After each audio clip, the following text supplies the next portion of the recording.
Grand awakening, Virgo, my earth babies, positive vibes, motivation, inspiration, elevation, love, light, positive energy, goodwill, peace and healing, abundance, prosperity, and magic all your way. Please like, share, comment, and subscribe if this page has been a blessing to you. Check out my LinkTree. Link is in the bio. Book a massage with me. Check out the NFTs, the ebooks, the music. Great products are over there. Your word of the day is self-love, Virgo, because if you do not love yourself, how can you expect anyone to love you? The way that you love yourself, that's how you show the world. You dictate the world how you are to be treated.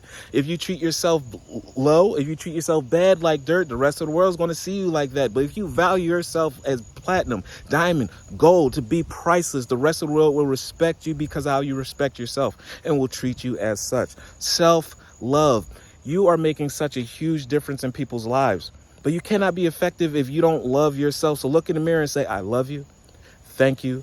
The world loves you and the world thanks you. Keep on going. I tend to my needs by listening to my heart. My inner essence lets me know what is good for me. I respect my limits.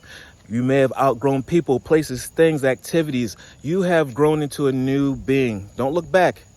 You've outgrown that person. Only look forward and stay in the present. Stay in this present because that guarantees your future is going to be amazing. I answer the requests of my body and soul and respect them. Thus, I learn to love myself. Love one another. Be kind to one another. Love yourself. I love you too.